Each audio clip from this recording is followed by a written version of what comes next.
Hi మిత్రులారా, ఇవాళ మన మిత్రులు స్టూడెంట్స్ నా కోసం అహోరాత్రులు కష్టపడి అద్భుతమైన ఒక ఏవీని తయారు చేశారు, ఒక ఆడియోని తయారు చేశారు. అది వింటుంటే నా మీద ఇంకా బరువు బాధ్యతలు పెరిగినాయి. వాళ్ళు రాసిన పదాలను అందుకోవాలంటే ఇంకా నేను ఒక 10 ఏళ్ల పాటు కష్టపడాల్సిన అవసరం ఉందని ఆ ఆడియో విన్న తర్వాత నాకు అర్థమవుతా ఉంది. ఎందుకంటే నీ ఫ్యాకల్టీ ఫీల్డ్కి వచ్చిన తక్కువ టైంలోనే రాష్ట్ర వ్యాప్తంగా పర్యటించినప్పుడు వాళ్ళకెళ్ళి వచ్చిన స్పందన చూసి నాకే కండ్లు బయర్లు గమ్ముతూ ఉన్నాయి. అంటే ఇంత తక్కువ టైంలో ఇంతమంది అభిమానాన్ని సంపాదించుకున్నందుకు చాలా గర్వపడతా ఉన్నాను. కాబట్టి ఎమ్మెల్సీగా పోటీ చేస్తున్న నేను ఫలితాలతో సంబంధం లేకుండా నిరుద్యోగుల వెంట నడిచే వ్యక్తి అశోక్ సారు. కాబట్టి ఇలా అద్భుతంగా ఒక ఏవీని తయారు చేశారు. ఆ ఏవీని తయారు చేసినటువంటి వ్యక్తి ప్రొడ్యూసర్, దీని మొత్తం కూడా రెడీ కావడానికి కారణం వ్యక్తి నరసింహ, ప్రొడ్యూసర్ కమ్ రైటర్. అలాగే గౌస్ భాష కూడా దాంట్లో ఆ పదాల జాలాన్ని మొత్తం కూడా తయారు చేయడం జరిగింది. ఇద్దరు కష్టపడి దాన్ని ఒక అద్భుతంగా స్క్రిప్ట్ రాస్తే దానికి సహకారం అందించిన వ్యక్తి సుదీప్ చౌహాన్, నగేష్, సుదీప్ చౌహాన్, నగేష్, నరసింహ, గౌస్ వీళ్ళందరూ కష్టపడి నా కోసం ఒక అద్భుతమైన ఏవిని తయారు చేశారు. ఆ పదాలు వింటుంటే నాకే ఒక రకమైన ఒక ఫీలింగ్ వస్తూ ఉంది. కాబట్టి ఆ పదాల నడవడిక, నా గురించి వాళ్ళు రాసుకున్నటువంటి విధానం అద్భుతంగా అనిపించింది. చాలా గొప్పగా ఏవీని తయారు చేశారు. వీళ్ళకు కూడా ఈ ఏవీ విన్న తర్వాత రేపు రాబోయే ఎలక్షన్లలో వీళ్ళ యొక్క పదజాలం కూడా మరికొంతమందికి ఉపయోగపడే విధంగా అశోక్ సార్ కూడా ప్రయత్నం చేస్తారు. ఎవరి జీవితమైనా చిన్న చిన్న అక్షరాలతోనే స్టార్ట్ అవుతుంది, తర్వాత కాలంలో అది అద్భుత విజయాలు సాధిస్తుంది. ఒక ఫ్యాకల్టీగా మొదలుపెట్టినప్పుడు భయపడుతూ మొదలు పెడతారు, తర్వాత ఎక్కడికి వెళ్ళిపోతారు. సినిమా రంగమైన ఏ రంగమైనా అంతే. కాబట్టి ఈ ఏవీని చివరి వరకు వినండి, ఆ పదజాలాల్లో ఉన్న అర్థాలని తెలుసుకునే ప్రయత్నం చేయండి. ఇప్పుడు దాన్ని ఆ ఏవీని మనం పబ్లిష్ చేసే ఒక ప్రయత్నం చేస్తూ ఉన్నాం, ఓపెన్ చేస్తూ ఉన్నాం. ఏవీని మనం పబ్లిష్ చేసే ఒక ప్రయత్నం చేద్దాం.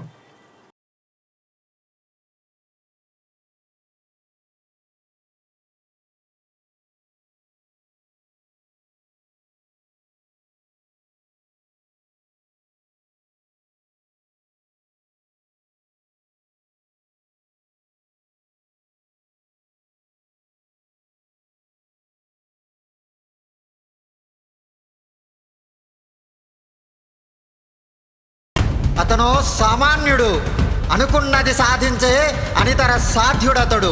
తెలంగాణ నిరుద్యోగులకు అతనొక ఆశాకిరణం. గౌడ జాతిలో పుట్టిన మరో సర్దార్ సర్వాయి పాపన్న గౌడతడు. ఈ ఉద్యమాల పురిటిగడ్డపై పురుడోసుకున్న పులిబిడ్డ అతడు. ఉద్యోగ పాఠాలను చెప్పగల అధ్యాపకుడు, ఉద్యమ పాఠాలు నేర్పించగల ఉద్యమకారుడతడు. మంచి జ్ఞానాన్ని అందించే బోధకుడతడు. ఉద్యోగ నియామకాలకై పోరాడే యోధుడతడు. అజ్ఞానము నుండి విజ్ఞానముకై నడిపే అక్షరమతను. అతను నిరుద్యోగ పక్షపాతి. ప్రభుత్వం ఏదైనా, పాలకులు ఎవరున్నా నిరంతరం ప్రశ్నించే యువగొంతుగా ఆయనే మన పాలకూరి అశోక్ కుమార్ సార్. తన కుటుంబాన్ని వదిలి నిరుద్యోగులకై కదిలి నిరుద్యోగులే తన కుటుంబంగా భావించే మన పెద్దన్న అశోక్ కుమార్ సార్. నిరుద్యోగ సమస్యను తన సొంత సమస్యగా భావించే ప్రజల మనిషి అతను. ఒక చేతిలో కలం, మరొక చేతిలో హలం పట్టుకున్న రైతు బిడ్డ అతడు. ఈ పేదింటి బిడ్డలకై కదిలి వస్తున్న ఖతర్నాక్ మనిషి. నిజాన్ని నిక్కచ్చిగా చెప్పగలే నికార్సైన యోధుడతడు. ఆయనే మన అశోక్ కుమార్ సార్. మలిదశ తెలంగాణ ఉద్యమకారుడు, నిరుద్యోగ ఉద్యమ రణధీరుడు. కడు పేదరికంలో పుట్టినప్పటికీ నిరుద్యోగ ఉద్యమాలకు ఆయనే పెద్దరికం. ఉద్యోగ నోటిఫికేషన్ ఏదైనా, ఉద్యమ రూపం ఏదైనా నిలబడి తలబడే యువ నాయకుడతడు. పోటీ పరీక్షల పుస్తక రచయితగా, పాఠాలు బోధించే అధ్యాపకుడిగా, న్యాయం కోసం కొట్లాడే నాయకుడిగా, అమరవీరుల ఆశయాలకు వారధిగా మన సార్ అశోక్ కుమార్ సార్.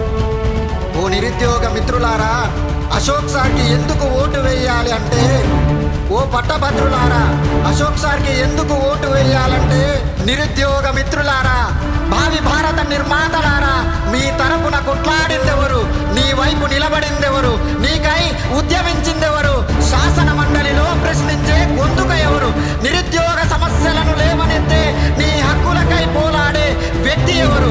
గత నిరుద్యోగ ఉద్యమ చరిత్ర ఏ పేజీ తిరిగి చూసినా కనపడేది అతని బొమ్మే కదా. టీఎస్పీఎస్సీ పేపరు లీక్ అయినప్పుడు గ్రూప్ 2 వాయిదా విషయంలో లాఠీ దెబ్బలు తిని చెరసాలలను ముద్దాడిన ఉద్యమకారుడతడు. నోటిఫికేషన్ల విషయంలో కానీ, క్యాలెండర్ల విషయంలో కానీ, గ్రూప్స్, పోలీసు నియామకాలు, డిఎస్సి, టెట్, గురుకుల ఉద్యోగాల విషయంలో ఆమరణ నిరాహార దీక్ష సైతం చేసిన యోధుడతడు. జీవో 46ను తన భుజాల మీద నిలబెట్టిన యోధుడతడు. జీవో 317 తరపున, ఉద్యోగుల తరపున కొట్లాడి ప్రశ్నించే గొంతు కాతడు. టైపిస్టు ఉద్యోగాల కొరకు, స్టాఫ్ నర్సుల ఉద్యోగాల గురించి, ఉద్యోగం ఏదైనా, నియామకం ఏదైనా నిలబడింది, కలబడింది, కొట్లాడింది, చెరసాలను ముద్దాడింది మన అశోక్ సార్ మాత్రమే.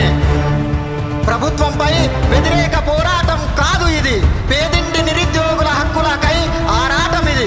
మిత్రమా, ఏ పార్టీకి, ఏ జెండాకు వ్యతిరేకం కాదు మేము. మా యొక్క 2 లక్షల ఉద్యోగాలే మా ఎజెండా. లాఠీలకు తూటాలకు ఎదురెళ్ళిన మనిషి అతడు. అక్షర జ్ఞానంలో మహారుషి. ఎవరికి తలవంచని ఇజమతడు, ఎవరి దగ్గర చేయి చాపని నైజమతనిది. తనకేమి తాతలు సంపాదించిన ఆస్తులు లేవు, కన్నోళ్లకు కాసుల ఊసే లేదు. ఆయనకు ఉన్న ఒకే ఒక ఆస్తి ఆత్మవిశ్వాసం. ప్రతి నిరుద్యోగ నియామక గొడవని తన గొడవగా భావించే కాలోజీ కలం అతడు. పట్టభద్రుల ఎన్నిక అంటే పట్టాభిషేకం కాదు మిత్రులారా, నిరుద్యోగ ఉద్యోగ పోరాట ఆత్మగౌరవం. నిరుద్యోగుల కష్టాలు తెలిసిన ఒకనాటి నిరుద్యోగి అతడు. ఎందరినో ఈ పోటీ ప్రపంచంలో విజేతలుగా నిలిపిన ద్రోణాచార్యుడతడు. తన శ్రమనే పెట్టుబడిగా పెట్టి అక్షరాన్ని ఆయుధంగా మరచి తన కన్నోళ్ళ ఆశయాలు తలచిన తన కలంనే నిరుద్యోగ కలంగా మార్చిన మన అందరివాడు అశోక్ సార్. ఆయన అంటే తెలియని నిరుద్యోగి ఉండడు. ఆయన ఉద్యమ చరిత్ర పుస్తకం చదవని పాఠకుడు ఉండడు. కరెన్సీ కట్టలకు అమ్మడు పోని వ్యక్తిత్వం, అధికార వ్యామోహం లేని మనిషి తత్వం, అందరూ నా వాళ్ళనుకునేటటువంటి మానవత్వం మన అశోక్ సార్ తత్వం.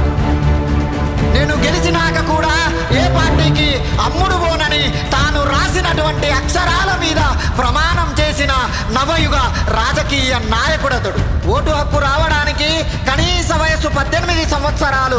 ఓ పట్టభద్ర మిత్రులారా, మీ విద్యా హక్కులను కాపాడుకోవాలనుకుంటే, మీ నిరుద్యోగ సమస్యలను తీర్చుకోవాలనుకుంటే సీరియల్ నెంబర్ 18 మీద మొదటి ప్రాధాన్యత ఓటు వేసి అశోక్ సార్ను గెలిపించగలరని మనమందరం చేయి చేయి కలుపుదాం.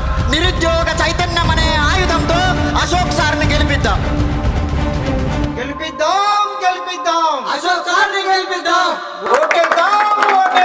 సీరియల్ నెంబర్ 18 ఓటేద్దాం. అశోక్ సార్ కోసం ఒక ఏవిని తయారు చేయడం జరిగింది. ఈ ఏవిని తయారు చేసినప్పుడు అశోక్ సార్ కోసం బాగా రాశారని, అశోక్ సార్ కోసం బాగా డైలాగులు చెప్పారని చెప్పడం జరిగింది. అవి రాసినవో చదివినవో డైలాగులో కాదు.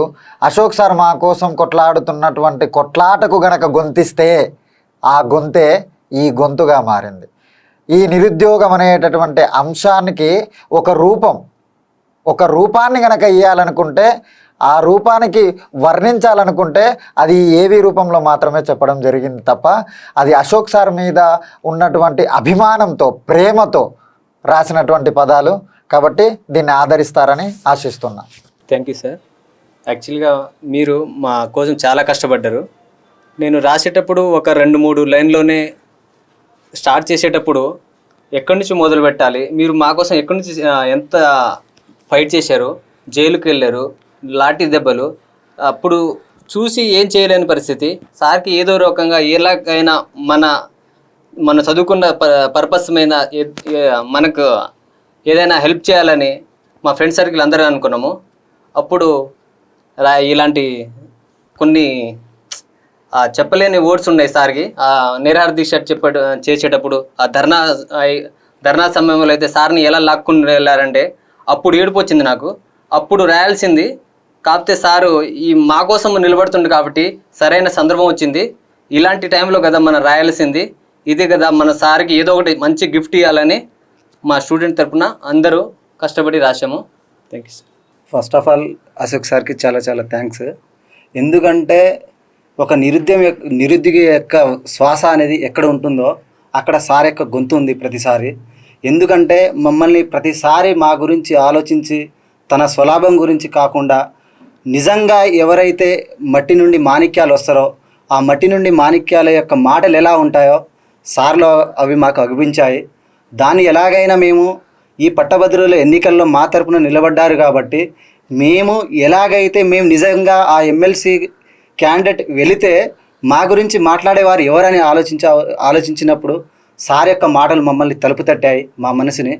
అందుకనే దీన్ని ఎలాగైనా మనం సార్ని మన ప్రతిరూపాన్ని మనం చూసుకునే విధంగా ఉన్నది ఎవరన్నా అంటే మన అశోక్ సార్ కాబట్టి సార్ని కంపల్సరీ ముందుకు తీసుకెళ్లే ప్రయత్నంలో భాగంగా మాకు వచ్చిన ఆలోచన ఇది. దీన్ని అందరూ ఆదరిస్తారని చెప్పేసి కోరుకుంటా ఉన్నాను. సార్ యొక్క బయోగ్రఫీ గురించి ఏం చెప్పాలనుకుంటున్నా, నేను క్యాజువల్గా అక్కడ పిల్లల మధ్యలో కూర్చున్నాను. గౌస్ వచ్చి మేడం మీకు ఒక గిఫ్ట్ ఇవ్వాలనుకుంటున్నాను అన్నాడు. నాకేం అర్థం కాలేదు, చేతిలో ఏం లేదు, ఏమో గిఫ్ట్ అంటున్నాడు ఏంది అన్నాడు. ఇయర్ ఫోన్స్ తీసుకొచ్చాడు, చెవులో పెట్టిండు. మేడం ఇది ఒకసారి వినన్ను ఆన్ చేశాడు. నేను అది వింటూ ఉంటే అసలుకి నా కళ్ళలో నుంచి నీళ్ళు గారుతున్నాయి తెలుసు. అసలుకి సార్ ఫస్ట్ నుంచి చేసిన ప్రతి ఉద్యమం కూడా నాకు కళ్ళకు కట్టినట్టు అనిపించింది. ఎందుకంటే నేను కూడా దానిలో అన్నిట్లలో నేను కూడా ఉన్నాను, ఆ కష్టం ఏందో చూశాను. అది మొత్తం అయిపోయినదాకా కూడా నా కళ్ళల్లో నీళ్ళు తిరిగాయి. మేడం మీరు ఏమన్నా ఫీల్ అవుతున్నారా అని అడిగిండు. నాకైతే నేను చెప్తున్నా ఎన్ని కోట్ల రూపాయలు నా చేతిలో పెట్టినా కానీ ఆ సంతోషం కలగలేదు. అది విన్నాక మాత్రం నాకు చాలా హ్యాపీగా అనిపించింది. నేను చేతులు ఎత్తి దండం కూడా పెట్టాను గౌస్కి. ఇప్పుడు కూడా చెప్తున్నాను, మా కోసం మీరందరూ కూడా ఎంత కష్టపడి సార్కి అభిమానంతో రాసిచ్చినందుకు నేను కృతజ్ఞతలు చెప్తున్నాను మీకు. Thank you. నాకు ఈ ఏవి ద్వారా తెలిసిందంటే సార్ ఎన్ని ఉద్యమాలు చేశారు, సార్ ఎంత గొప్ప వ్యక్తి అనేది నాకు బాగా అర్థమైంది. ఇలాంటి ఉద్యమాల్లో నేను కూడా ఒక చిన్న పాట అయినందుకు నాకు చాలా ధన్యోస్మి సార్. అసలు మీ పక్కన దీక్షలో కూర్చోవడం నిజంగా నా అదృష్టంగా భావిస్తున్నాను. ఇలాంటి అవకాశం నాకే వస్తుందని మాత్రం నేను అసలు అనుకోలేదు. చాలా థ్యాంక్ యూ. మెయిన్గా నిరుద్యోగ యువతకి కానీ ప్రతి ఒక్కరికి మన తెలంగాణ స్టేట్ వైడ్గా అశోక్ సారు అనేది మన అందరికీ తోడుగా నిలిచి అదేవిధంగా మన కోసం ఫ్యామిలీ వదిలేసి మన కోసం రోడ్డుపైకి వచ్చి కొట్లాడుతున్నారు కదా. ఇలాంటి నాయకుల్ని ఫ్యూచర్లో కూడా అశోక్ సార్ తయారు చేసి ఒక వ్యవస్థను సృష్టిస్తే బాగుంటుంది. మేమందరం అశోక్ సార్ బట్టి ఎల్లకాలం జీవితాంతం అశోక్ సార్కి మేము సేవ చేయడానికైనా అశోక్ సార్ విషయంలో ఎలాంటి విషయాలకైనా మేము ముందుకు వస్తాం. మరిన్ని అశోక్ సార్కి ఇలా మరిన్ని విషయాలు ఇలాంటివి ఏమైనా పోరాటాలు కానీ ఏం చేయాలనుకున్నా కానీ మా యువత తరపున ఖచ్చితంగా మేము అశోక్ సార్కి ముందుకుంటాం. మేము అశోక్ సార్కు మా సాధ్యమైనంత వరకు మేము అశోక్ సార్కి ఖచ్చితంగా సహాయ సహకారాలు ఖచ్చితంగా మేము చేస్తాం. ఏ విషయంలో అయినా కానీ ఏ కేసులో అయినా కానీ ఏదైనా కానీ ప్రతి దాంట్లో అయినా మేము అశోక్ సార్ విషయంలో అయితే ఖచ్చితంగా మేము ముందుకు వస్తామని నేను ఈ వీడియో సందర్భంగా మేము తెలియజేస్తున్నాను.